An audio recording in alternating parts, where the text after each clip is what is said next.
Good afternoon, friends. Friends, in last lecture we have discussed about the inventory RICO.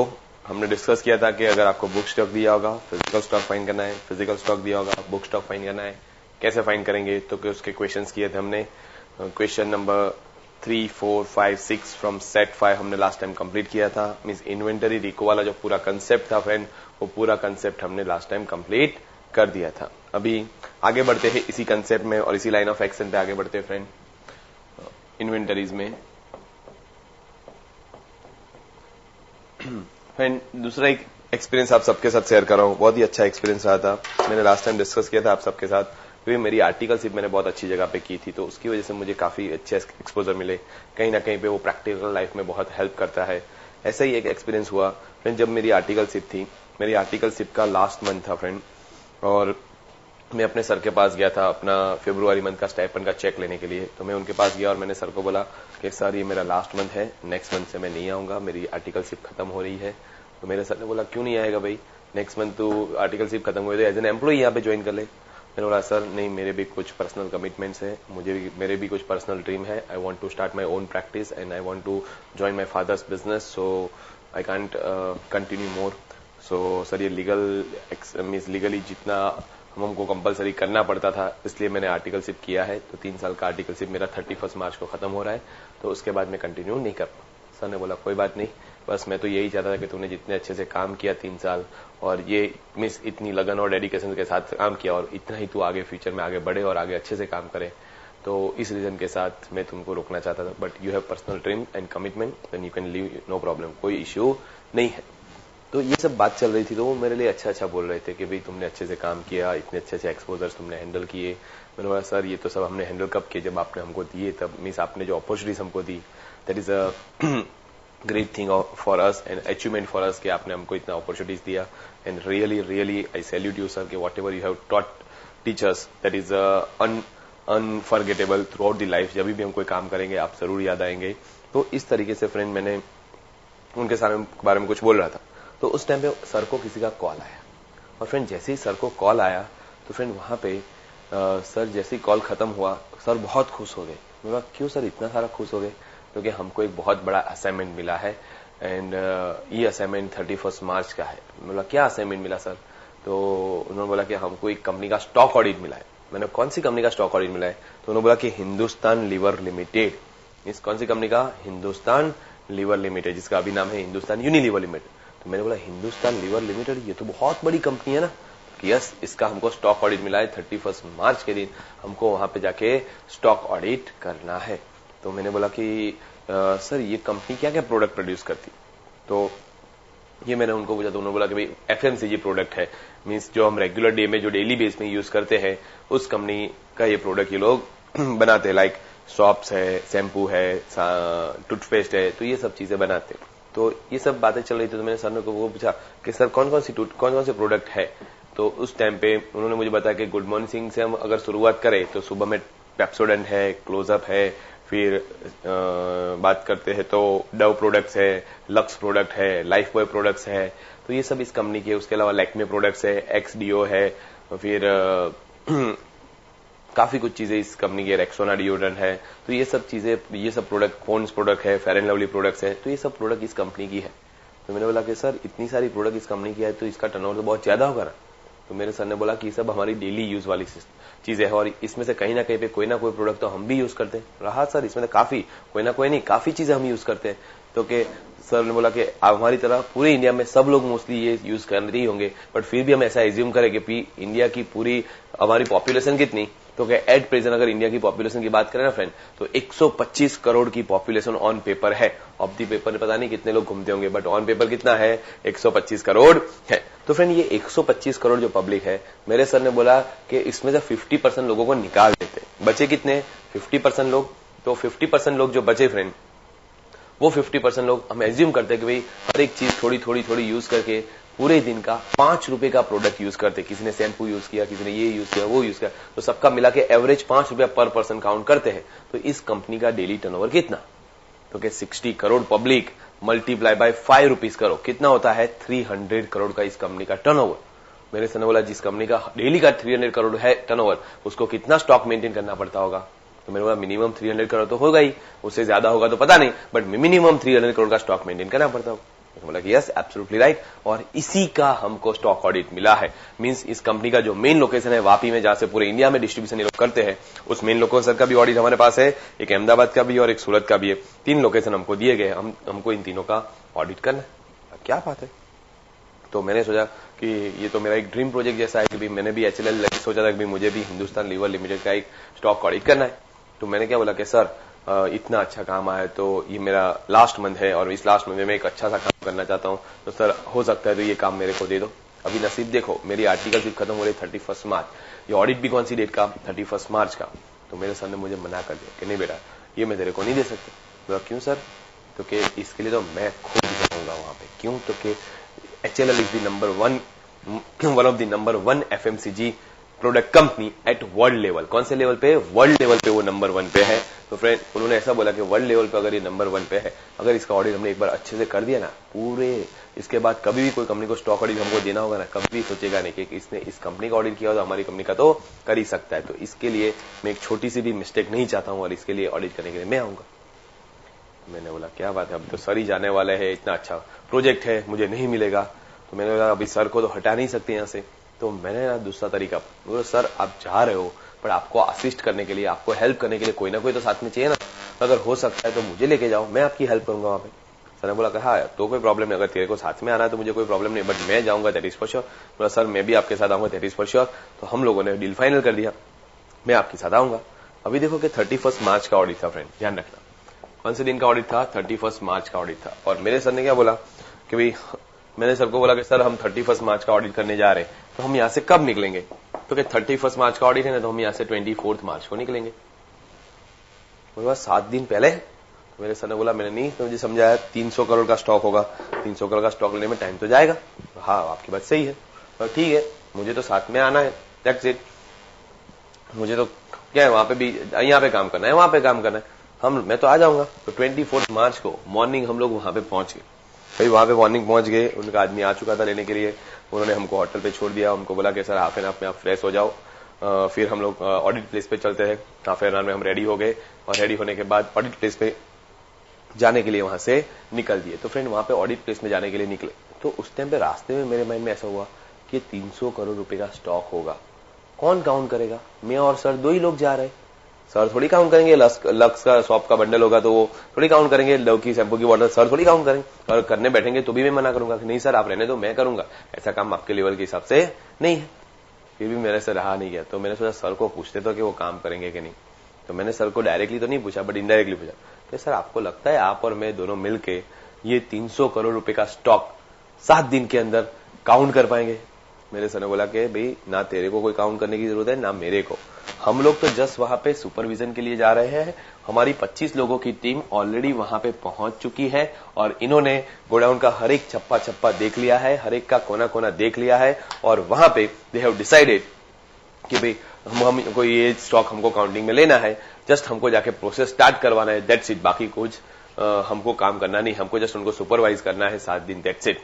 क्या बात है, और nth हो गया कि 25 लोग 7 दिन काम करेंगे और इतना बड़ा ऑडिट, तो मैं तो खुश हो गया। और वहां पे हमारी अंदर एंट्री हुई। अभी देखो ये सब फॉरेन कंपनियां इतनी सारी क्यों मार्केट में चलती है, तो each and everything is systematic, perfectly होता है, A to Z सब कुछ ऊपर से लेकर नीचे तक सब कुछ यहाँ पे क्या होता है, एकदम परफेक्ट होता है फ्रेंड, और सब कुछ सिस्टमेटिक होता है। वहां पे जैसे ही गेट पे हमारी एंट्री हुई ना, हमारी कार को ऐसे अंदर नहीं जाने दिया, तुरंत पूछा गया कि कौन है 2 लोग, तो तुरंत बोला कि भाई ये मिस्टर गुप्ता जी को मिलने के लिए आया है और स्टॉक ऑडिटर है और उनको मिलना है। तो क्या बताओ आईडी कार्ड बताए। हमको पूछा गया कि मेरे सर को पूछा कि यस कहां से आ रहे हो, क्या नाम है आपका? उसने इंग्लिश में पूछा कि who are you, from which organization you are coming? तो कि we are coming, myself is, मेरे सर ने बोला myself is Selfin Majumdar, he is my assistant mister Harshad Jaswani and we are coming from Shah Mehta Majumdar chartered accountants, ऐसा बोल दिया। और friend वहां पे उन्होंने चेक किया कि इन दोनों लोगों के नाम है, तो वहां पे एंट्री थी पहले से कि 2 लोग आने वाले हैं स्टॉक ऑडिट स्टार्ट करवाने के लिए, तो इन दोनों लोगों को अंदर आने दो, तो उन 2 लोगों को अंदर जाने दिया। फिर जब ये सब प्रोसेस चल रहा था ना, वो सब सर प्रोसेस करे, उस टाइम में मेरी एक नजर पड़ी गोडाउन की ओर। गोडाउन की ओर जब मेरी नजर पड़ी फ्रेंड, तो मेरी नजर गोडाउन को देखती रही। गोडाउन खत्म, मींस मेरी नजर खत्म हो गई, बट गोडाउन खत्म वहां पे नहीं हुआ। इतना बड़ा गोडाउन था कि बिलीव ना कर सको, और इतना neat and clean friend, perfectly सब कुछ मैनेज किया हुआ था फ्रेंड। तो जब ये मेरा गोडाउन, मेरी नजर खत्म हो गई, गोडाउन खत्म नहीं हुआ, तो मेरे से रहा नहीं गया। तो मैंने वो सिक्योरिटी गार्ड खड़ा था वहां पे, उसको पूछा कि भाई ये जो गोडाउन जो है ये कितना बड़ा गोडाउन है और इसको पूरा घूमने में कितना टाइम लगेगा। उसने मेरे सामने थोड़ा सा स्माइल देके बोला कि सर आप पूरा गोडाउन घूम ही नहीं सकते। तो क्यों? तो आप शहर वाला थोड़ा चलते हो ना, थक जाते हो। ये कोई गोडाउन कोई छोटा गोडाउन नहीं है। आपको वो A B C D जो ब्लॉक देख रहा है, वो ब्लॉक क्या है पता है आपको? मैंने बोला नहीं।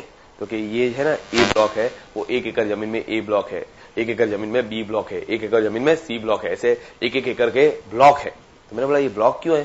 तो भाई हमारी कंपनी की बहुत सारी प्रोडक्ट आती है। A नाम की प्रोडक्ट A ब्लॉक में होगी, B नाम की प्रोडक्ट B में होगी, C नाम की प्रोडक्ट C में, और A में भी क्या फ्रेंड, सब कुछ सिस्टमेटिक। वो डिक्शनरी में नहीं होता A वाला पहले, AB वाला पहले, AC वाला पहले, ऐसे सब कुछ मस्त वहां पे सेट किया हुआ था। मीन्स इतना सारा सिस्टमेटिक वहां पे था। तो मैंने बोला ये पूरा घूमना तो कैसे घूमे? तो क्या देखो सामने वो मिनी बस खड़ी है ना, अभी 10 बजे ये स्टार्ट हो जाएगी और इसमें ये इतना स्लोली चलती है कि आप इजीली चढ़ सकते हो, उतर सकते हो, और ये पूरा घूमती है तो 15 मिनट तो आराम से लगते हैं। तो फ्रेंड मेरे को मिनी बस में भी बैठ के 15 मिनट आराम से वहां पे लगते हैं। तो ठीक है, और उसी टाइम में हमारा अंदर जाने का हो गया। मिस्टर गुप्ता जी को मिले। अभी ध्यान दो कि अभी इंपॉर्टेंट है फ्रेंड। मिस्टर गुप्ता जी को जब मिले फ्रेंड हम लोग,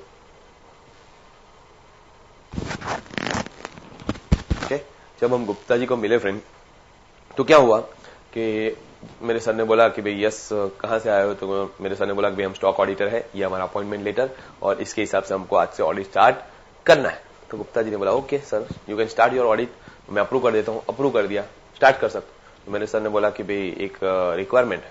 उन्होंने बोला क्या? तो भाई हम लोग स्टॉक ऑडिट कर रहे हैं, अगर इस टाइम में परचेज सेल्स ऑनगोइंग होगा तो स्टॉक ऑडिट बराबर होगा नहीं। आप लोग 7 दिन के लिए परचेज सेल्स बंद कर दो तो ही परफेक्टली ऑडिट होगा। तो वो ब्रांच मैनेजर मेरे सर पे पड़क गया। मेरे सर को डायरेक्टली बोल दिया आर यू चार्टर्ड अकाउंटेंट? मेरे सर ने बोला yes why what's the problem, why are you asking this question to me? तो के इसलिए पूछ रहा हूं कि आप इस कंपनी को 7 दिन का परचेज सेल बंद करने के लिए बोले। आपको पता भी है कि हमारी कंपनी का डेली टर्नओवर कितना है? मेरे सर ने बोला हाँ 300-400 करोड़ के आसपास होगा। कि 300 करोड़ मानते हैं, 400 करोड़ को छोड़ो, 300 करोड़ मल्टीप्लाई बाय 7 दिन 2100 करोड़ का आप लॉस करवाने वाले हो कंपनी को। कंपनी स्टॉक ऑडिट बंद करवाएगी या आपका सेल्स बंद करवाएगी? शॉक्ड हो गए कि बात उसकी सही थी, वो भी गलत नहीं था। तो उसने बोला मेरे सर को कि देखो साहब आपके जैसे बहुत सी आते हैं, बहुत लोग ऑडिट करके जाते हैं कि आपको ऑडिट करना है तो परचेज सेल ऑनगोइंग रहेगा। वो लोग भी परचेज सेल ऑनगोइंग था तभी ऑडिट करके गए हैं। आपको ऑडिट करना है तो करो, अगर आप में वो कैपेसिटी नहीं है आप वापस चले जा सकते हो, हम दूसरे सीए को बुला लें। इतना सारा उसने मेरे सर को बोल दिया। अच्छा नहीं लगा। क्यों? तो अपने सर को कोई डांट जाए। तो एक साइड ऐसा लग रहा था कि भाई नहीं, थोड़ा अच्छा लग रहा है कि सर को डांटने वाला भी कोई है, ऑलवेज सर हम लोग को डांटते रहते हैं, बट दूसरी साइड अच्छा नहीं लग रहा था। क्यों? तो अपने सर है, मेरा इसको अभी सर धमकाएंगे मस्त। तो उसके बाद हुआ क्या? तो क्या सर ने धीरे से उसको बोला कि कोई बात नहीं, अगर आप लोग 7 दिन के लिए परचेज सेल्स नहीं बंद कर सकते तो ऐसा करो 15-20 मिनट के लिए बंद कर दो। तो उसने बोला कि हाँ सर 15 मिनट भी क्या, आधा घंटा बंद करवाने तो बंद करवा सकते हैं, उसमें कोई प्रॉब्लम नहीं, बट 7 दिन के लिए बंद नहीं हो सकता। तो मेरे सर ने बोला कि आधे घंटे के लिए बंद कर दो, और आधे घंटे के जब ये बंद करते हो तो उस टाइम पे आपका जो भी स्टॉक है एट प्रेजेंट बुक्स में जो भी स्टॉक है वो प्रिंट आउट हमको निकाल के दे दो। तो जैसे ही उसने ये बोला, उन्होंने क्या किया तो जैसे ही हमने उनको बोला, उन्होंने बुक स्टॉक का प्रिंट आउट निकाल लिया।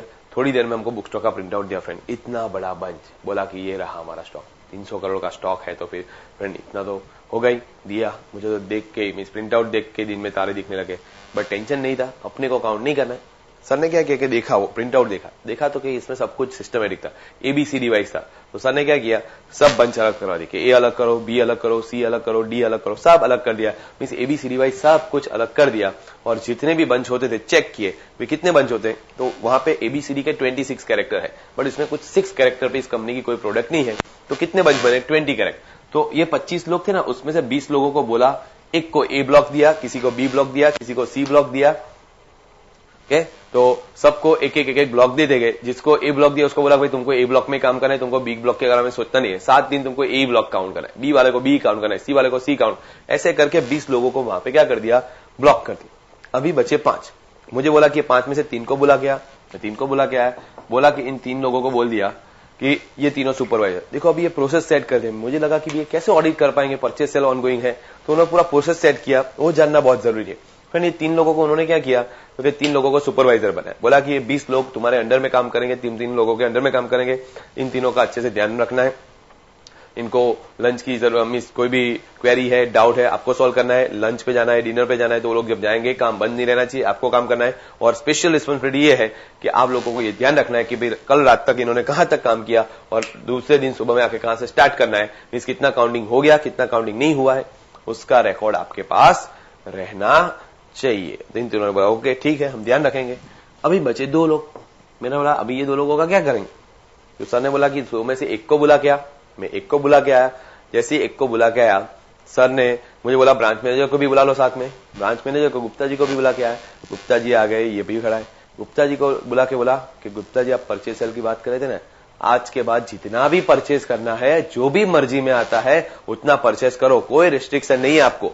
बट एक चीज याद रखना कि ये हमारा जो बंदा है वो परचेज सुपरवाइजर है, और ये परचेज सुपरवाइजर जब भी कोई गुड्स इनवर्ड आएगा सबसे पहले ये काउंट करेगा, अप्रूव करेगा, तभी वो गुड्स अंदर आ सकता है, इससे पहले नहीं। गुप्ता जी ने बोला कि कोई बात नहीं है, हम लोग इसकी अप्रूवल के बिना एक गुड्स भी अंदर आने देंगे नहीं। तो एक बंदे को बना दिया परचेज सुपरवाइजर। तो फ्रेंड दूसरे बंदे को क्या बनाया होगा, सेल्स सुपरवाइजर। सही बात है, जो भी बोला आपने सही सोचा। तो 25 लोगों को ऐसे ब्लॉक कर दिया, ऑडिट चल गया। बचे मैं और सर, हम लोग इन सबको सुपरवाइज कर रहे थे और ऑडिट चल रहा था। 31 मार्च को शाम को 3-4 बजे ऑडिट खत्म हुआ। ओके, तो 3-4 बजे जैसे ही ऑडिट खत्म हुआ, सर ने बोला कि अभी इन सबका काम खत्म हुआ है, सबके पास से वर्किंग सीट इकट्ठा करो, इनको जाने दो, इनका काम खत्म हुआ, हमारा काम स्टार्ट हुआ। अभी ध्यान दो फ्रेंड, मेरा काम यहाँ पे स्टार्ट हुआ। फ्रेंड यहाँ पे जब ये ऑडिट में 24 को मार्च को हम गए थे, मैंने सबके पास से वर्किंग सीट ली। अरे यार, ये 20 लोगों ने क्या किया है, तो कि 24 मार्च का स्टॉक ले लिया। मुझे सर ने बोला कि सबके पास से वर्किंग सीट इकट्ठा कर और 31 मार्च का स्टॉक फाइन कर। 31 मार्च का जो स्टॉक आता है तेरे के हिसाब से वो एक्चुअल स्टॉक है, उसको बुक स्टॉक के साथ कंपेयर कर। मैंने बोला सर धीरे धीरे धीरे, इतना स्पीड में मत जाओ। ओके, पहले तो सबसे बड़ा कंफ्यूजन ये है कि हमने 31 मार्च का स्टॉक नहीं लिया है, हमने तो 24 मार्च का स्टॉक लिया। सर बोले क्या बात कर रहे हो। मैंने बोला हाँ सर, हमने प्रिंट आउट जिस दिन आए थे उस दिन प्रिंट आउट लिया था ना, बुक स्टॉक का जो प्रिंट आउट लिया था कौन से दिन का था, 24 मार्च का। मेरे सर ने बोला कि भाई तू सीए बनने वाला है। डांटा मुझे, भरपूर डांटा।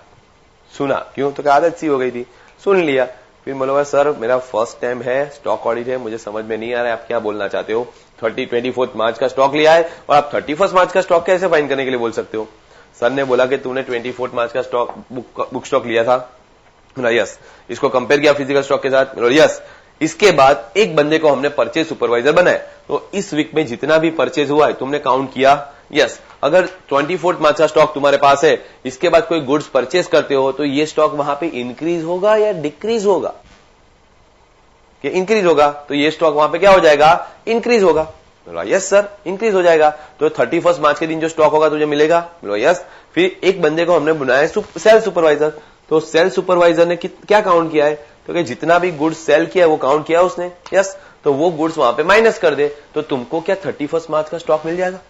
तो बोला हाँ सर, हम आए थे 24 मार्च को और ऑडिट कर दिया 31 मार्च का, तो ये ऑटोमेटिकली पूरा सेट हो गया कि 24 मार्च का स्टॉक सबको दे दिया, वो काउंटिंग कर रहे हैं। परचेज मींस उसके बाद जितना भी गुड्स परचेज हुआ परचेज सुपरवाइजर ने काउंट कर दिया, जितना भी गुड्स सेल हो गया सेल सुपरवाइजर ने काउंट कर दिया। ऑटोमेटिकली कौन से दिन का गुड्स मिल जाएगा, 31 मार्च का। 24 मार्च के बाद जो गुड्स इंक्रीज हुआ है वो क्या हो गया, तो कि वो 31 मार्च का स्टॉक मिल गया, और जितना सेल हुआ है माइनस करो तो 31 मार्च का एग्जैक्ट स्टॉक आपको मिल जाएगा।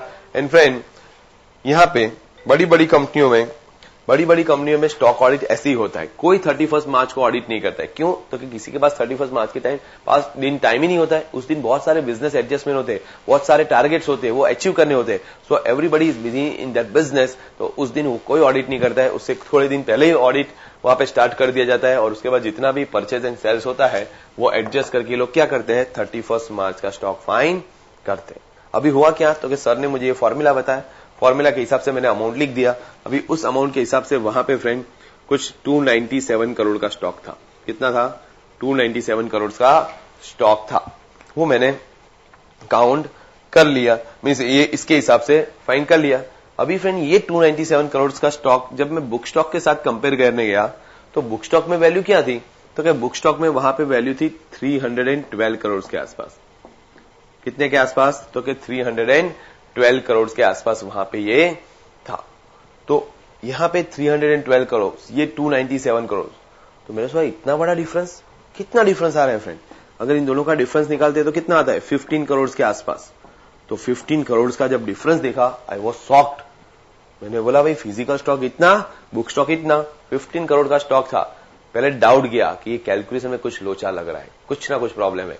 वर्किंग सीट फिर से चेक की, सब कुछ बराबर, कैलकुलेशन चेक किया, सब कुछ बराबर है। गोडाउन में जाके हर एक कोना देख लिया, भाई कोई जगह पे स्टॉक लेना बाकी तो नहीं रह गया, सब कुछ चेक किया, बट फिर भी क्या आ रहा है? 297 करोड़ ही आ रहा है। तो मुझे लगा कि नहीं भी अभी हमारी कोई मिस्टेक नहीं है, हमने जो काउंट किया वो एकदम सही है, और ये रियली में इतना बड़ा डिफरेंस वहां पे है। और खुश हो गया कि भाई हमने फर्स्ट टाइम एचएलएल का ऑडिट किया और उसमें 15 करोड़ का फ्रॉड पकड़ा, तो खुश हो गया।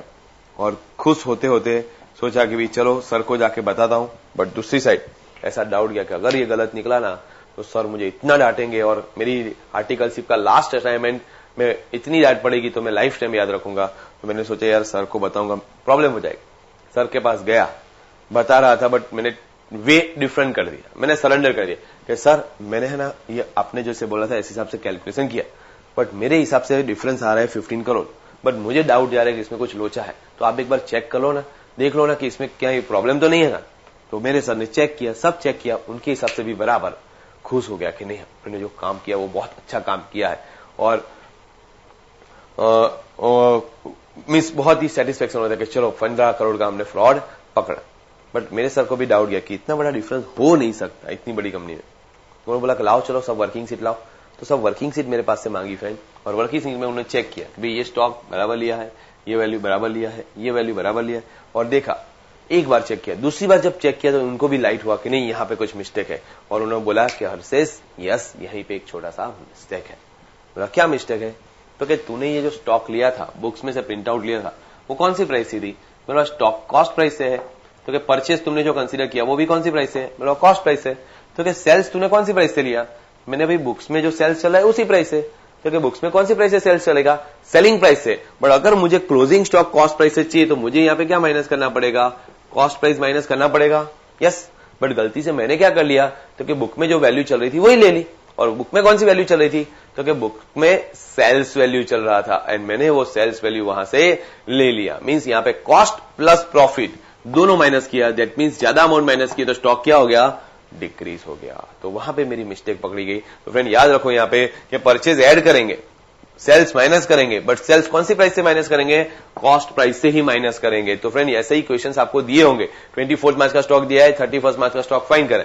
हम कैसे फाइंड करेंगे? तो कि हम यहाँ पे परचेज ऐड करेंगे, सेल्स माइनस करेंगे, बट सेल्स कौन सी प्राइस से माइनस करेंगे? तो कि कॉस्ट प्राइस से माइनस करेंगे। तो ही हमको यहाँ पे फाइनल आंसर मिलेगा 31 मार्च का। और जैसे ही फ्रेंड यहाँ पे ये हमने चेंज किया, वहां पे 15 करोड़ का जो स्टॉक का डिफरेंस था वो कम होकर 17 लाख हो गया। क्या हो गया? 17 लाख। फिर भी मैं तो खुश था, मैंने सोचा 17 लाख का डिफरेंस है तो कोई प्रॉब्लम नहीं है, मीन्स ये 17 लाख का डिफरेंस है तो ये तो अच्छी बात है, हमने 17 लाख रुपए का डिफरेंस तो पकड़ा। जब मैंने मेरे सर को बताया तो सर ने बोला कि नहीं, इसमें रिपोर्ट करने वाली कोई बात नहीं है, उनको बोलो कि सब कुछ परफेक्ट है, कोई प्रॉब्लम नहीं है। बोला सर 17 लाख का प्रॉब्लम, मीन्स इतना डिफरेंस है? तो क्या 17 lakh difference is not a big deal for them, तो don't reply to them, don't put report in negative way, clear report बनाओ, बट उसमें एक रिमार्क डाल दो कि 17 लाख रुपए का डिफरेंस मिल रहा है। बोलो 17 लाख कुछ भी नहीं है इनके लिए। तो कह नहीं, उन्होंने पहले से कंपनी वालों ने बोला कि 50 लाख तक डिफरेंस आए, हमको रिपोर्ट मत करना, जस्ट नॉमिनल ऑब्जर्वेशन डाल देना, बाकी कुछ नेगेटिव रिपोर्ट देने की जरूरत नहीं है। बोलो सर 50 लाख तक का डिफरेंस लॉस क्यों बेयर करेगी? क्योंकि ये इतनी बड़ी कंपनी है जिसका डेली 300 करोड़ टर्नओवर है, उसका पूरे साल का सोचो कितना बड़ा टर्नओवर होगा। और वो टर्नओवर कौन मैनेज करते हैं यहाँ पे? क्योंकि ये कंपनी का ये मैनेजमेंट, जो ये वापी का मैनेजमेंट है वो, और ये सब मजदूरों के पास से काम करवाते। इनको भी पता है कि मजदूर लोग जो काम करते हैं ना वो छोटी छोटी चोरी करते हैं, कहीं पे शैम्पू का बक्सा टूटा हुआ होगा, बॉक्स टूटा हुआ होगा तो एक शैम्पू की बोतल निकाल लेंगे, एक डीओ निकाल लेंगे। तो ये उनको भी पता है कि ये सब कुछ ये लोग निकाल लेते हैं और मार्केट में 50% प्राइस से सेल भी करते, बट ये लोग होने देते ऐसा क्यों? क्योंकि भाई ये जो मजदूर होगा वो 5-7 हजार मार्केट से कमा लेगा, 10 हजार हमारे से सैलरी रह जाएगा, 15 to 70,000 में वो खुश रहेगा। बट उसी खुशी में यहाँ पे ये पूरा जो बिजनेस है, इतने करोड़ों रुपए का बिजनेस इजीली मैनेज हो जाता है। तो उनके लिए वो 50 लाख कोई बड़ी अमाउंट नहीं है। Because of the reason friend, यहाँ पे कोई रिपोर्टिंग करने की जरूरत नहीं। तो ये सब फ्रेंड बिजनेस टैक्टिक्स है जो हमको बिजनेस प्रैक्टिकल लाइफ में जाओगे तब सीखने को मिलेगा। बट फ्रेंड यहाँ पे मेन पॉइंट ये है कि भाई हमको जब भी 31 मार्च का स्टॉक फाइंड करना है तो जो भी वैल्यू हम यहाँ पे कंसीडर करेंगे कॉस्ट प्राइस से करेंगे, परचेज ऐड करेंगे, सेल्स माइनस करेंगे। ओके ओके, तो ये बात हो गई फ्रेंड कि भाई यहाँ पे 24 मार्च का स्टॉक दिया होगा आपको, उसके बाद जितना भी परचेज होगा वो ऐड करेंगे, जितना भी सेल्स होगा वो माइनस करेंगे एट कॉस्ट प्राइस। तो जो बैलेंस आएगा वो कौन से दिन का बैलेंस आएगा, 31 मार्च का बैलेंस मिल जाएगा। तो इस तरीके से हमको 31 मार्च का स्टॉक मिल जाए। पर हुआ क्या तो कि फ्रेंड ये तो हमने वापी का ऑडिट किया, फिर मैं और सर आ रहे थे, बहुत खुशी मिली कि भाई बहुत अच्छा ऑडिट किया, रिटर्न में वापस आ रहे थे, ट्रेन में बैठे थे। उस टाइम पे मैंने सर को बोला कि सर यहाँ पे वापी तो हम जाके आए, but what about Ahmedabad and Surat, वहां पे कौन गया हुआ? तो सर ने बोला कि सूरत एक टीम गई थी, वहां पे भी कोई प्रॉब्लम नहीं हुआ है, जस्ट अहमदाबाद जाना बाकी है, तो तुम लोग 1-2 दिन के बाद चले जाना। मैंने बोला क्या बात करो सर, 31 मार्च का ऑडिट करना है और आप बोले 1-2 दिन के बाद चले जाना, क्योंकि इसके बाद उसमें क्या है, 1 वीक के बाद चले जाना, कोई प्रॉब्लम नहीं। सर मैं तो बाद में जाने की बात कर रहा हूं कि भाई बाद में जाना है तो कैसे होगा ये? सर ने बोला यहाँ पे जो अप्लाई किया था उससे उल्टा, 7 अप्रैल को जाओ, 31 मार्च का ऑडिट करना है, क्या करो? तो क्या 7 मार्च का जो एक्चुअल स्टॉक है वो ले लो, उसमें क्या करो तो कि 1 अप्रैल से लेके 7 अप्रैल तक जितना भी आपने गुड्स परचेज किया है उतने से आपका स्टॉक इंक्रीज हो गया है, पर हमको कौन सा वाला चाहिए, 31 मार्च वाला, तो उतना ही वहां पे क्या करो, डिक्रीज करो। तो फ्रेंड यहाँ पे जितना आपने ऐड किया है उतना ही यहाँ पे क्या करो, माइनस करो। वैसे ही सेल्स, जब गुड सेल करते हो इस वीक में तो आपका स्टॉक क्या हो चुका है, डिक्रीज हो चुका है, उसको वापस ऐड करो। क्यों? तो हमको तो पहले वाला चाहिए, तो हम सेल्स ऐड करेंगे, बट कौन सी प्राइस से ऐड करेंगे, क्योंकि ऑलवेज एट कॉस्ट प्राइस, इसको कॉस्ट ऑफ गुड सोल्ड भी आप बोल सकते हो। तो फ्रेंड यहाँ पे 7 अप्रैल का जब स्टॉक लिया होगा और 31 मार्च का स्टॉक फाइंड करना है तो हमको परचेज माइनस करना पड़ेगा और सेल्स ऐड करना पड़ेगा। ओके, क्लियर एवरीबॉडी, समझ में आया? तो ये फ्रेंड ये एचएलएल कंसेप्ट के हिसाब से अगर हमको कोई दिन का स्टॉक दिया और 31 मार्च का स्टॉक फाइंड करने के लिए बोलते हैं तो 24 मार्च का स्टॉक दिया है तो परचेज ऐड करेंगे, सेल्स माइनस करेंगे, कौन सी प्राइस से, कॉस्ट प्राइस से। अगर 7 अप्रैल का स्टॉक दिया और 31 मार्च का स्टॉक फाइंड करना है तो क्या करेंगे, तो भाई सेल्स, परचेज माइनस होगा, सेल्स ऐड होगा। ओके चलो, clear?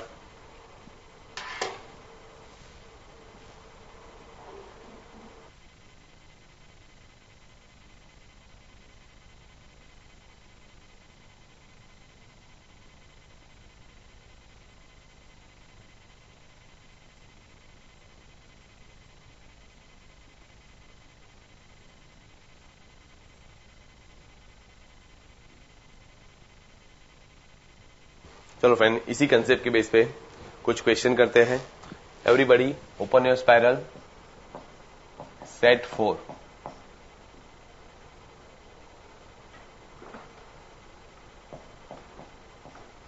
Set 4 question 1, page number 97।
Dear friends, page number 97, question number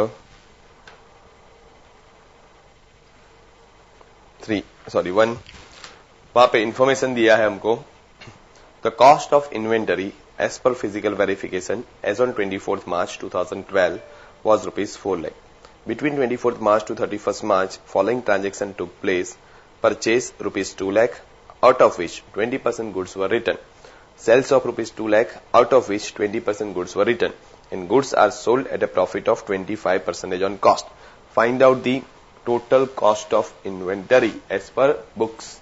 तो फ्रेंड यहाँ पे इस क्वेश्चन में हमको स्टॉक दिया है एज ऑन 24th मार्च और हमको बोला गया है कि find out the stock as on 31st March.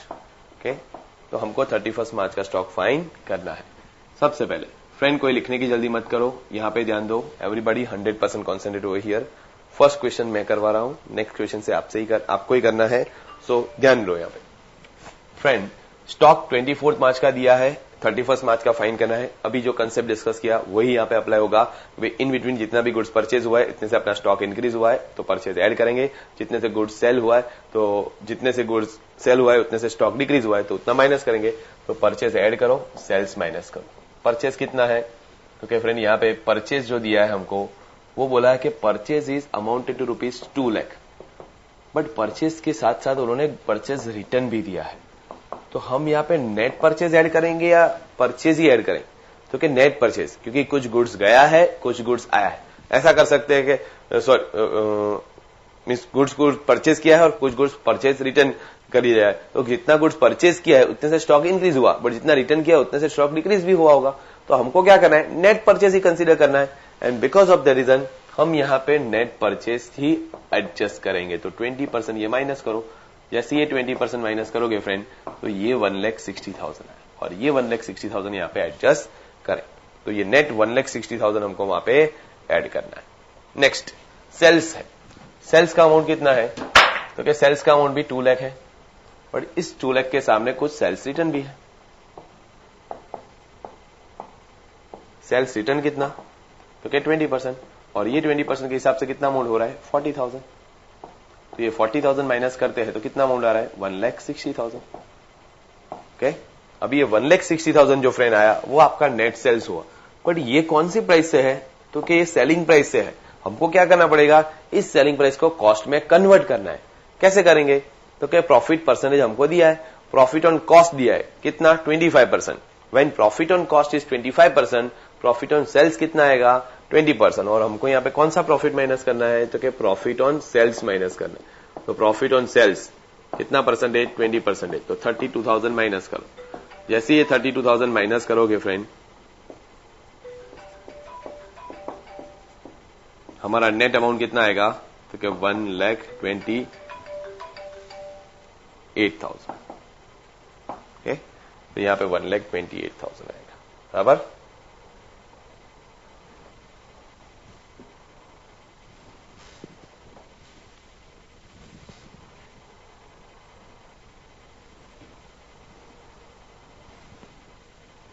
So 1,28,000 outer column में ले जाना है.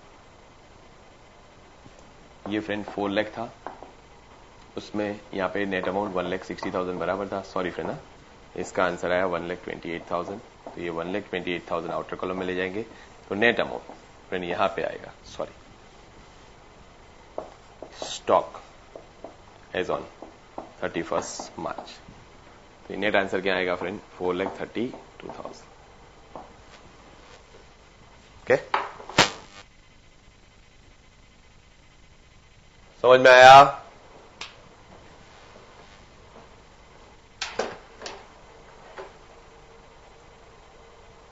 महसाना सेंटर जो आपकी क्वेरी है, तो फ्रेंड जो पेन आपने सेल कर दिया है पर्सनल रिलेशन के बेस पे, अगर सेल ही कर दिया तो उसका स्टॉक का वैल्यूएशन ही नहीं आएगा. पहली बात तो ये है. ओके, तो जो गुड सेल हो जाता है उसका टेंशन लेना नहीं है. जो गुड सेल होने वाला है वो पर्सनल रिलेशन में नहीं सेल करने वाला है. हम तो नॉर्मल मार्केट में कितने में सेल होगा वही चेक करेंगे. फिर भले बाद में आप पर्सनल रिलेशन पे दे देते हो, वो बात की बात है.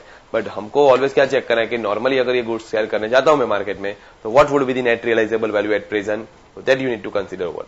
ओके,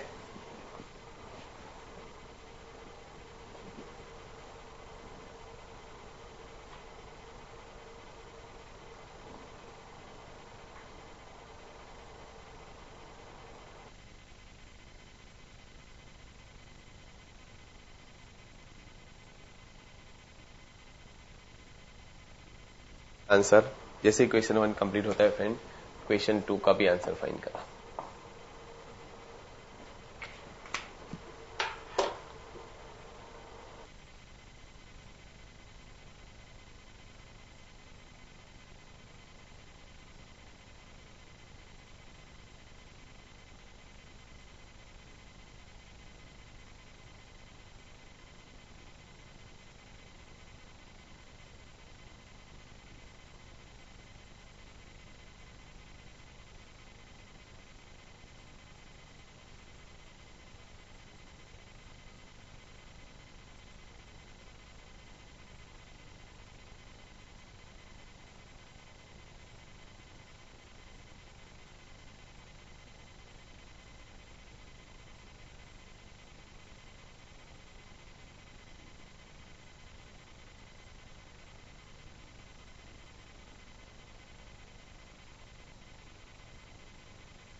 क्वेश्चन 2, यस मेहसाणा से आंसर आ गया 222720।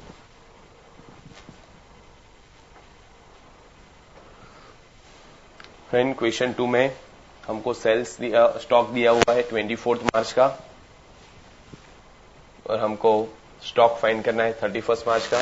इन बिटवीन एक ही ट्रांजेक्शन दिया है हमको, दैट इज सेल्स ट्रांजेक्शन। तो इस सेल्स ट्रांजेक्शन को एडजस्ट करके यहाँ पे आंसर फाइंड करना है हमको। फ्रेंड यहाँ पे जो भी सेल्स होगा वो सेल्स हम माइनस करेंगे, बट कौन सी प्राइस से माइनस करेंगे? कॉस्ट प्राइस से। तो जो भी आपको सेल्स दिया है फ्रेंड वो कॉस्ट प्राइस से फाइंड करो, तो हमको ऑटोमेटिकली आंसर मिलेगा stock as on 31 March. Okay, तो ये हमको स्टॉक मिलेगा एज ऑन 31 मार्च। तो फ्रेंड यहाँ पे हमको जो सेल्स दिया है वो 2,21,600 दिया है। ओके, अभी ये जो सेल्स है कुछ लोगों ने क्या किया, तो कि भाई 2,21,600 है, प्रॉफिट ऑन कॉस्ट दिया है 25%, that means profit on sales 20%, तो 20% माइनस कर दिया और 20% माइनस करके जो अमाउंट आया वो माइनस करके यहाँ पे आंसर फाइंड कर लिया 2,22,720। But it is absolutely wrong, ये आंसर गलत है। अगर आपने ये आंसर फाइंड किया है तो ये सही नहीं है। ओके, तो here the right answer is 2,22,000। Right answer क्या आएगा? 2,22,000। कैसे आएगा 2,22,000? तो उसके लिए यहाँ पे ध्यान दो फ्रेंड। जिन लोगों ने आंसर लिख के भेजा है वो भी यहाँ पे ध्यान दे और जिन लोगों ने आंसर नहीं दिया है वो भी यहाँ पे ध्यान दे। क्योंकि कुछ लोगों ने यहाँ पे मास्टर आंसर में से कॉपी पेस्ट करके आंसर दिया होगा और कुछ लोगों ने रियली में कैलकुलेशन करके दिया होगा। तो फ्रेंड यहाँ पे in this question they have provided total sales of ₹2,21,600। Out of this you have sold out some of the goods at 20% more than normal selling, while some of the goods you have sold out at 20% less than normal selling price। और यहाँ पे 10,800 दिया है, यहाँ पे भी 10,800 दिया है, तो 2,21,600 जो है यहाँ पे जितने भी गुड्स है एक ही प्रॉफिट परसेंटेज से नहीं किया है। कुछ गुड्स में ज्यादा प्रॉफिट चार्ज किया है, कुछ गुड्स में कम प्रॉफिट चार्ज किया है। तो फ्रेंड यहाँ पे जो भी गुड्स आपका है उन सबको हमको नॉर्मल लेवल पे लाना पड़ेगा। भी हमारा नॉर्मल अगर सेल किया होता, नॉर्मल सेलिंग प्राइस से सेल किया होता तो हमारा टोटल सेल्स कितना होता? अगर एक बार नॉर्मल सेल्स हमको मिल गया ना फ्रेंड, तो उसके बाद हमारे पास नॉर्मल प्रॉफिट अवेलेबल है 20% ऑन सेल्स, तो वो माइनस कर देंगे, ऑटोमेटिकली हमको आंसर मिल जाएगा। तो फ्रेंड यहाँ पे इन दोनों को नॉर्मल लेवल पे कन्वर्ट करना है। बट इसके अलावा कुछ गुड्स ऐसे भी है जो हमने नॉर्मल सेलिंग प्राइस से सेल किए। कैसे? तो कि 2,21,600 में से 20% मोर वाला कितना? 10,800। 20% लेस वाला कितना? 10,800। तो फिर नॉर्मल सेलिंग प्राइस वाला कितना? तो कि बैलेंसिंग अमाउंट कितना आ रहा है? 2 लाख। तो ये बैलेंसिंग अमाउंट यहाँ पे 2 लाख आ गया। अभी ध्यान देना फ्रेंड यहाँ पे कि हम लोगों को सबका सब सेल्स नॉर्मल सेल्स में कन्वर्ट करना है। कैसे करेंगे? क्या हमको पर यूनिट कॉस्ट या सेलिंग प्राइस दिया है कहीं पे भी? तो क्या नहीं। पर यूनिट सेलिंग प्राइस कितना है? नहीं दिया है। पर यूनिट कॉस्ट प्राइस कितना है? नहीं दिया है। तो हम यहाँ पे हेल्प लेंगे मिस्टर 100 की, कि हम एज्यूम करते हैं कि भाई हमारा selling price, normal selling price 100 rupees है। क्या नॉर्मल सेलिंग प्राइस कितना है? 100 रुपीज है। तो फ्रेंड ये गुड्स आपने कितने में सेल किया होगा?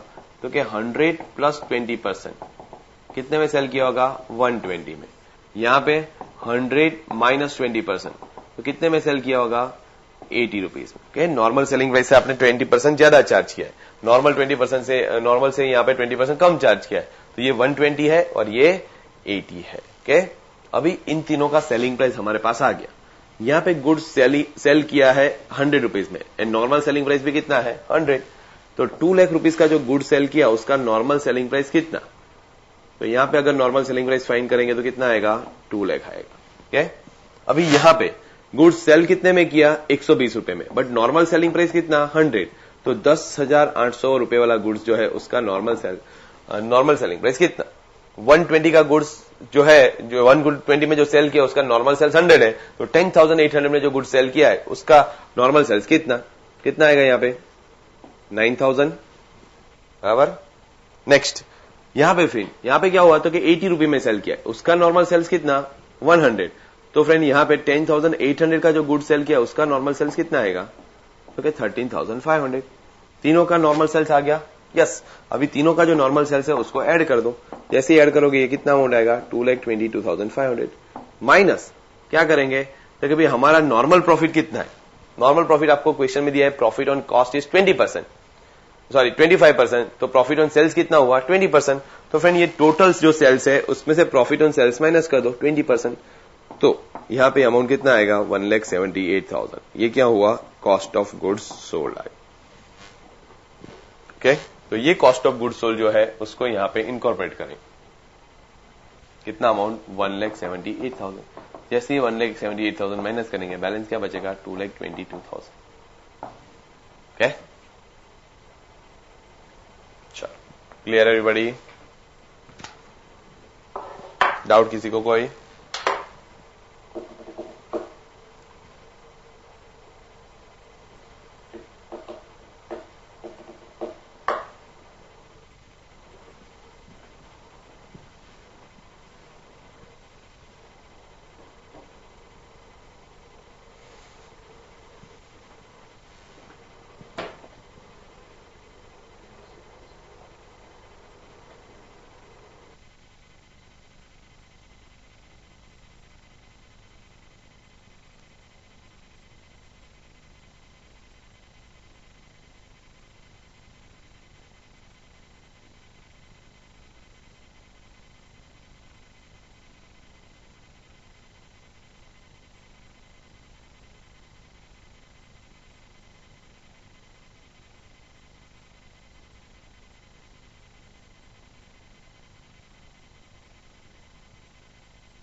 यहां पे हमने जो गुड सेल किया उसका कोई सेलिंग प्राइस हमको दिया नहीं है फ्रेंड। तो हम एज्यूम करेंगे, हम एज्यूम करते हैं कि भाई 100 रुपए अगर हमारा नॉर्मल सेलिंग प्राइस होता तो हमने ये गुड्स कितने में सेल किए होंगे, तो कि भाई 20% more than normal selling price. वहां पे वर्ड देखो, वहां पे क्या लिखा है 20% more than normal selling price.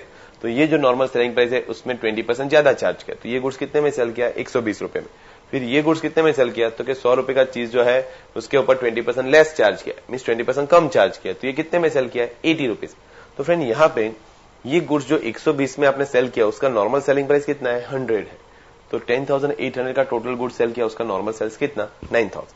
ऐसे यहाँ पे 80 रुपीज में जो गुड सेल किया उसका नॉर्मल सेल्स कितना 100, तो 10,800 पे कितना 13,500।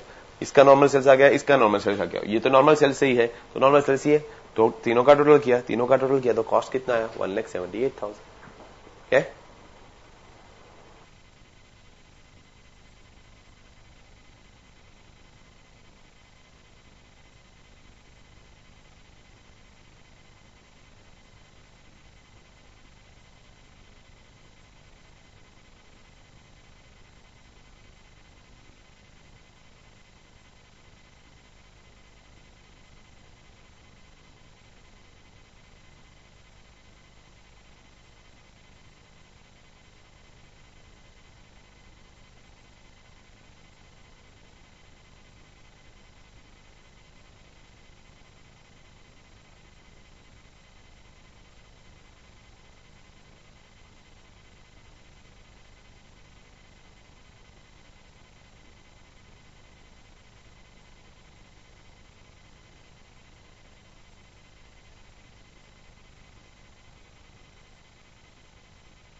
चलो लिख लिया सब लोगों ने?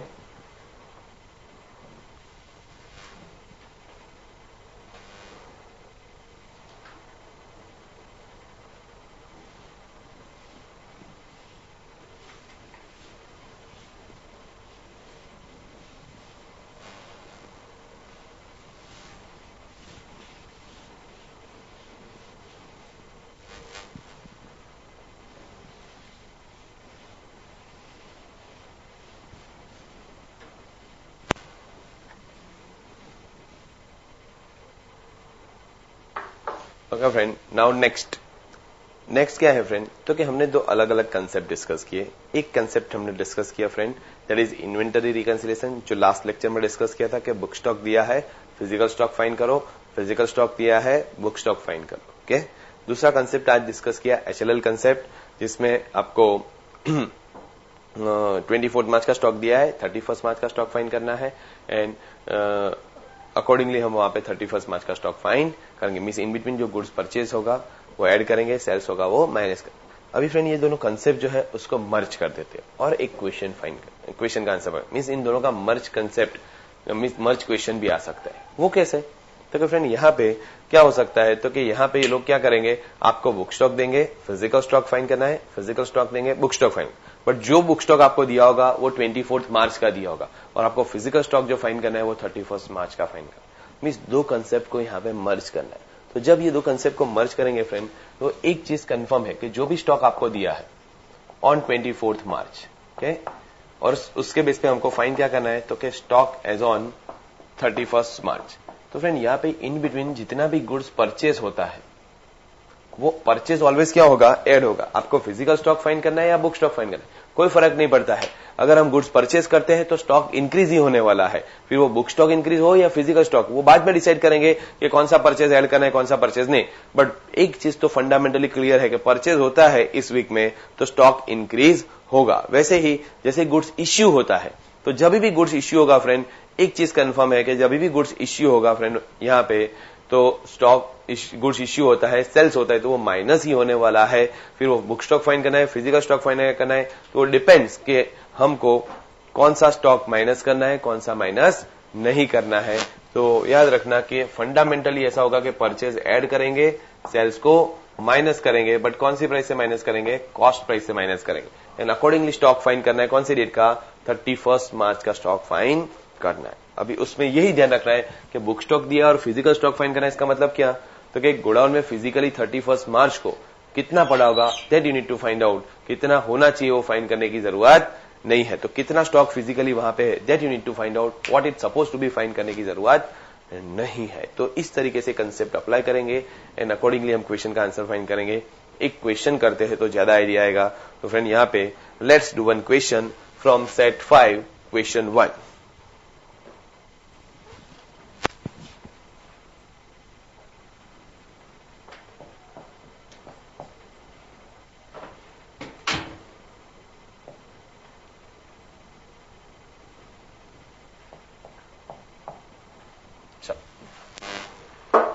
Set 5, question 1, page number 102. Let's do question 1 from there. Friend वहां पे इंफॉर्मेशन जो दिया है हमको वो कुछ इस तरीके से है। The cost of stock as per physical verification as on 24 March amounted to ₹2 lakh. The cost of stock as per physical verification as on 24th March is amounted to ₹2 lakh. 24th March का stock दिया है। Purchase as per purchase book. Underline the word purchase book. After stock taking till 31st March amounted to ₹2 lakh. Means आपने purchase books में जो record किया 24th मार्च से लेके 31st मार्च तक कितना रिकॉर्ड किया, ₹2 लाख का, विच इंक्लूड्स दी फॉलोइंग।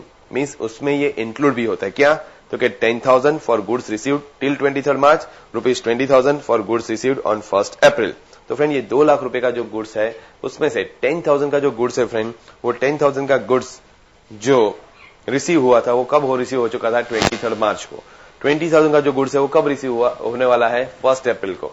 तो फ्रेंड यहाँ पे जो परचेज उन्होंने किया उसका फिजिकल स्टेटस दिया कि फिजिकली इस दिन आया था, ये फिजिकली इस दिन आने वाला है। बाकी का गुड्स क्या, क्योंकि बाकी का गुड्स इसी वीक में फिजिकली आ चुका है। Next, sales as per sales book after stock taking till 31st March amounted to ₹2 lakh and includes the following: ₹10,000 for goods delivered till 23rd March, ₹20,000 for goods delivered on 1st April. तो same तरीके से हमको sales दिया हुआ है। Last में लिखा है goods are sold by the trader at a profit of 25% on cost. The value of stock as per books is. तो फ्रेंड यहाँ पे उन्होंने क्या फाइंड करने के लिए बोला है, बुक स्टॉक फाइंड करने के लिए बोला है। दिया क्या है, तो फर्स्ट लाइन में देखोगे हमको फिजिकल स्टॉक दिया है। तो फ्रेंड यहाँ पे जो प्रोवाइड किया है वो फिजिकल स्टॉक प्रोवाइड किया है और जो फाइंड करने के लिए बोला है वो बुक स्टॉक फाइंड करने के लिए बोला है। तो friend book stock they have provided and we need to find out the sorry physical stock they have provided and we need to find out the book stock. अभी जो information दिया है ना फ्रेंड, वो लिख लेते हैं पहले। फिजिकल स्टॉक अमाउंट है 2 लाख एंड डेट जो दिया है वो 24 मार्च को स्टॉक लिया वो दिया है। तो ये जो इंफॉर्मेशन है वो लिख लिया। सबसे पहले बोला उन्होंने हमको purchase as per purchase book,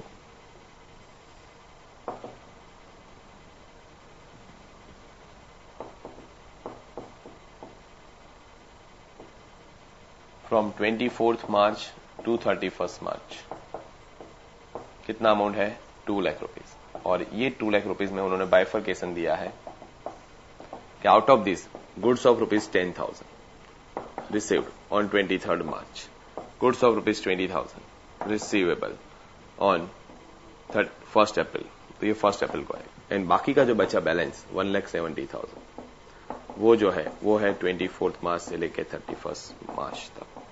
okay, next sales. Sales में भी सेम 24 मार्च से लेके 31 मार्च तक। फ्रेंड यहां पे कितने रुपए का गुड्स है 2 लाख रुपीज का गुड्स। फ्रेंड यहां पे 10,000 का गुड्स आपने ऑलरेडी डिलीवर्ड कर दिया, कौन सी डेट को 23rd मार्च को। 20,000 का गुड्स आप डिलीवर करने वाले हो कौन सी डेट को 1 अप्रैल को। एंड बाकी का जो बैलेंसिंग है 1,70,000 वो डिलीवर हो गया 24 मार्च से लेकर 31 मार्च के बीच। क्या तो इस तरीके की इंफॉर्मेशन हमारे पास अवेलेबल है। फ्रेंड यहाँ पे हमको फिजिकल स्टॉक दिया है, परचेस 24 मार्च से लेकर 31 मार्च के बीच में कितना किया 2 लाख किया। 10,000 23rd मार्च को रिसीव हुआ है, 20,000 1 अप्रैल को रिसीव होने वाला है। तो बैलेंसिंग अमाउंट का क्या, तो फ्रेंड देखोगे ये 24 मार्च एंड 31 से पहले जितना गुड्स आया उसकी इन्फॉर्मेशन आ गई है, बाद में जो गुड्स आया उसकी इन्फॉर्मेशन आ गई है। तो जो गुड्स इन्फॉर्मेशन बची वो किसकी बची है, तो कि इस वीक में कितना आया होगा, तो कि बाकी का जो बचा है वो इसी वीक में आ गया है, इसलिए उसकी इन्फॉर्मेशन नहीं दी है। जो पहले आया उसकी इन्फॉर्मेशन दी, जो बाद में आया उसकी इन्फॉर्मेशन दी, तो बचा कितना, तो कि जो बीच में आया है वो बच गया, और वो बैलेंसिंग अमाउंट हम इसी वीक का कंसिडर करेंगे। ओके, चलो समझ में आया तक। ओके, अभी क्वेश्चन में ये ध्यान रखो, हमको बुक स्टॉक फाइंड करना है और दिया क्या है फिजिकल स्टॉक। फिजिकल स्टॉक का मतलब क्या, तो कि 24 मार्च को मैं गोडाउन में जाऊंगा, गोडाउन में फिजिकली जितना गुड्स पड़ा है उन सब का टोटल करूंगा, मीन्स वो काउंट करूंगा, और इन सब का जो टोटल है वो मैंने फिजिकल स्टॉक में दिखाया। मीन्स आज तक शायद ऐसा होगा कि कुछ गुड्स परचेस नहीं हुआ है, बुक्स में रिकॉर्ड नहीं हुआ होगा, बट फिजिकली आ गया होगा, तो ये फिजिकल स्टॉक में 24 मार्च से पहले अगर वो फिजिकली गुड्स आ गया है तो वो 24 मार्च वाले स्टॉक में आ चुका है। अभी दूसरी साइड हमको फाइंड क्या करना है, बुक स्टॉक। मीन्स 31 मार्च तक बुक्स में जो रिकॉर्ड हुआ है that we need to find out. Means books में जितना रिकॉर्ड हो चुका है वो हमको फाइंड करना है, whether it is received physically और not, that is not important.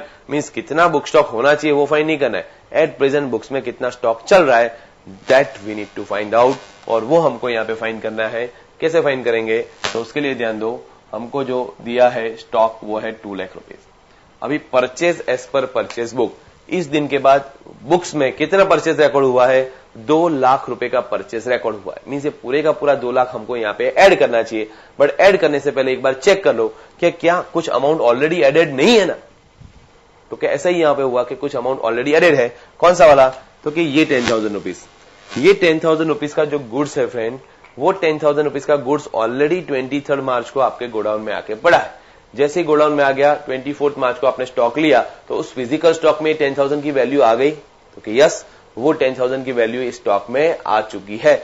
और ये जो 10,000 एक बार एज एन परचेज वहां पे ऐड हो चुका है, क्या फिर से एज एन परचेज ऐड करना चाहिए। ये 10,000 का गुड्स 23rd मार्च को आपके गोडाउन में आ गया है, 24 मार्च को स्टॉक लिया, उसमें ये 10,000 ऐड हो चुका है एज एन परचेज, क्या फिर से उसको एज एन परचेज यहां पे ऐड करना चाहिए, तो क्या आंसर है नो, सिंपली नो। क्यों, तो क्या ऑलरेडी एडेड है, फिर से ऐड नहीं करेंगे, तो not to be added over here, this 10,000 को हम लोग ऐड नहीं करेंगे। ओके, समझ में आया फ्रेंड। ओके, आ गया नेक्स्ट। अभी ये 20,000 का क्या है, तो कि इसमें इन्वेंटरी रिको वाला कंसेप्ट एप्लीकेबल हो। गुड्स परचेज किया, बुक्स में रिकॉर्ड किया, बट अभी तक रिसीव नहीं हुआ है। कब रिसीव होने वाला है, 1 अप्रैल को, तो 31 मार्च तक रिसीव नहीं हुआ है। तो friend goods purchase recorded but not received. तो physical stock and book stock ऐसा एज्यूम करते कि दोनों सेम है। जैसे ही ये गुड्स आपने परचेज किया, बुक्स में रिकॉर्ड किया, तो आपका बुक स्टॉक वहां पे इंक्रीज हो रहा है, but physical stock still at lower value. Find क्या करना है? Book stock. तो इसको यहां पे इंक्रीज करना पड़ेगा, भले रिसीव नहीं हुआ है फिजिकली, ऐड करो तो ही बुक स्टॉक की वैल्यू आपको मिलेगी। मींस ये 20,000 का परचेज मुझे वहां पे ऐड करना है, तो ही मुझे मेरा स्टॉक का अमाउंट मिलेगा।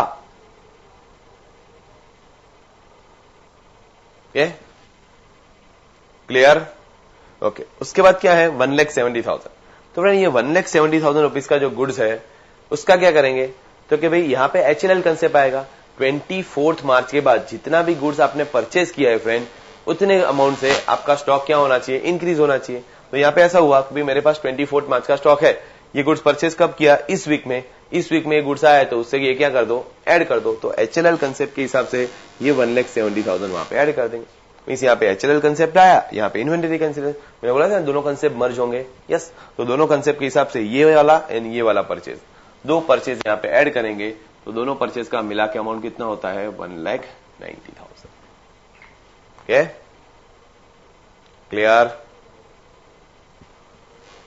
बोलो, फर्स्ट पोर्शन में डाउट?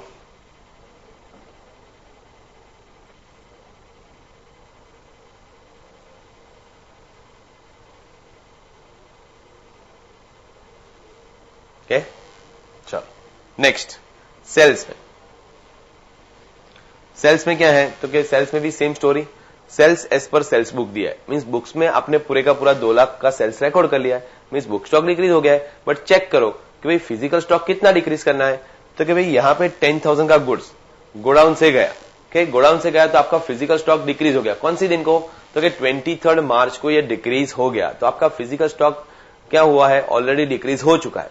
और ये 10,000 का गुड्स जो है वो हमको क्या बुक शो के लिए भी क्या करना है? माइनस। बट ये तो ऑलरेडी माइनस है, फिर से माइनस करने की जरूरत नहीं है। मींस 10,000 का गुड्स चला गया, जो 10,000 का गुड्स वहां पे चला गया वो ऑलरेडी एक बार डिडक्ट हो चुका है, क्या उसको फिर से वहां पे डिडक्ट करना पड़ेगा? तो नो, फिर से डिडक्ट करने की जरूरत नहीं है। क्यों? तो कि ये ऑलरेडी चला गया, उसके बाद आपने 24 मार्च को स्टॉक लिया, तो इतने रुपए से स्टॉक डिक्रीज हो चुका है और ये एक बार माइनस हो गया, तो फिर से माइनस करने की जरूरत है? तो नो, फिर से माइनस करने की जरूरत नहीं है। अमरेली सेंटर फर्स्ट में क्या आपको समझ में नहीं आया है? फर्स्ट वाले में कौन सा पॉइंट समझ में नहीं आया? 1, 2 और 3?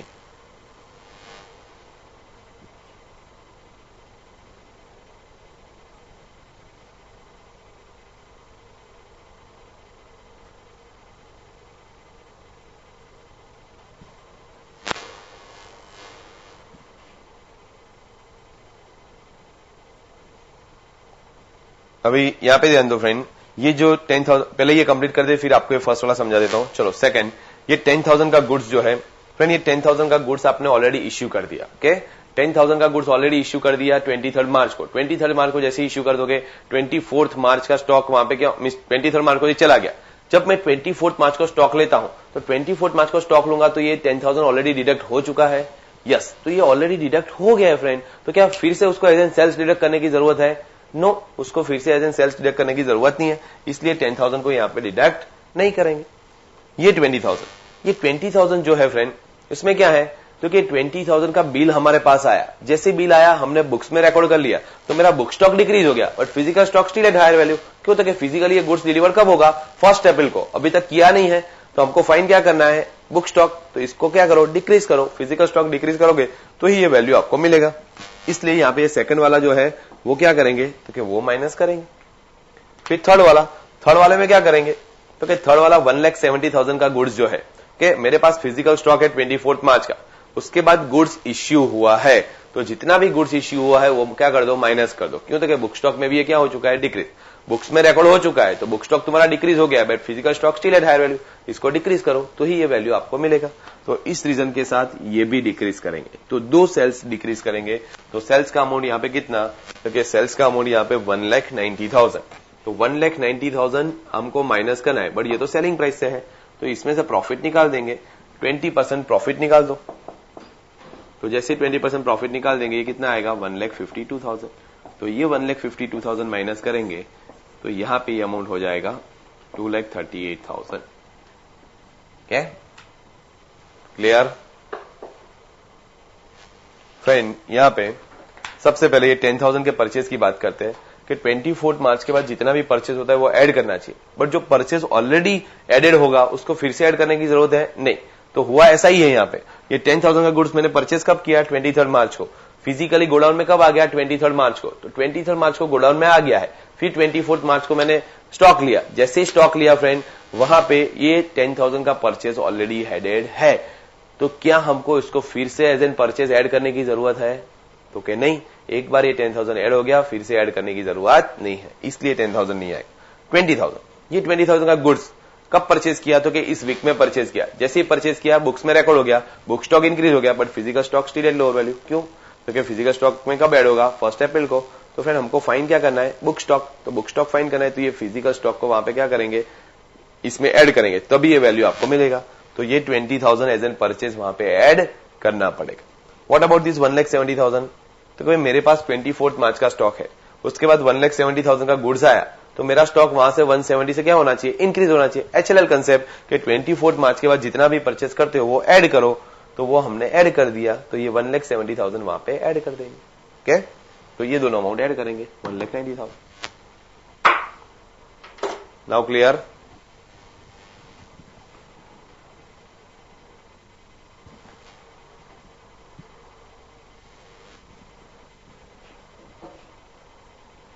Write down the answer for question 1 and उसके बाद find out the answer for question 2। Question 1 complete हो जाता है, फिर क्वेश्चन 2 फाइंड करना।